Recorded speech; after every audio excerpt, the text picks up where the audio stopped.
राधानगरी अभयारण्यात सप्तरंगीची लूट, वनरक्षक शेळप यांच्या कामगिरीमुळे झाला खुलासा।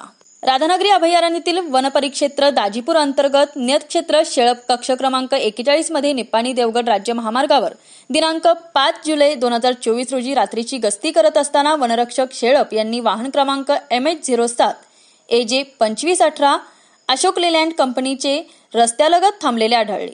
वाहनाची तपासणी केली असता वाहनामध्ये काही व्यक्ती रस्त्यालगतच्या वनक्षेत्रातून प्लास्टिकची गोणी ज्यामध्ये सप्तरंगी या दुर्मिळ वनस्पतीचे मुळे व खोड त्यांचे तुकडे भरत असल्याचे आढळले। सदरबाबत वन कर्मचारी यांनी जागेवरील इस्मांना अटकाव केला व वाहन मुद्देमालासह जप्त केले। सदर वाहनामध्ये सप्तरंगी वनस्पतीची एकूण 28 पोती आढळली।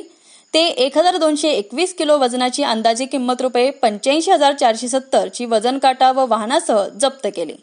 सदरवेळी घटनास्थळी आरोपी वैभव दत्तात्रय ढोके राहणार कुणकेश्वर जिल्हा सिंधुदुर्ग वाहन चालक व आरोपी ओंकार वसंत चव्हाण राहणार हसने तालुका राधानगरी जिल्हा कोल्हापूर हे आढळून आले। अन्य आरोपी पंढरे अशोक सावंत राहणार हसने तालुका राधानगरी व तानाजी कांबळे राहणार हसने पैकी तांबेवाडी तालुका राधानगरी हे अंधाराचा फायदा घेऊन फरार झाले। शासकीय मालमत्ता विनापरवाना स्वतःच्या ताब्यात ठेवणे इत्यादी भंग केले प्रकरणी गुन्हे नोंद केले। आरोपींना मे प्रथम वर्ग न्यायदंडाधिकारी राधानगरी यांचे न्यायालयात हजर केले असता आरोपींना 1 दिवसाची वनकोठडीचे आदेश झाले। राधानगरीसाठी न्यूजशाही प्रतिनिधी स्वप्नील कांबळे।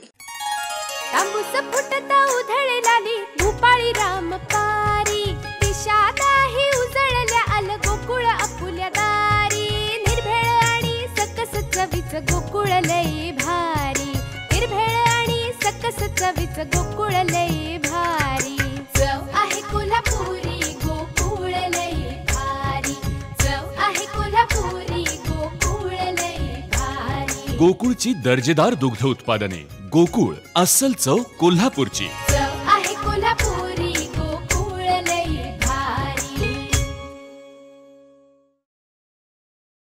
सामान्य जनतेचा आवाज म्हणजेच न्यूजशाही न्यूज नेटवर्क। ताज्या व ठळक बातम्यांचा अचूक अंदाज घेण्यासाठी पहा न्यूजशाही न्यूज नेटवर्क।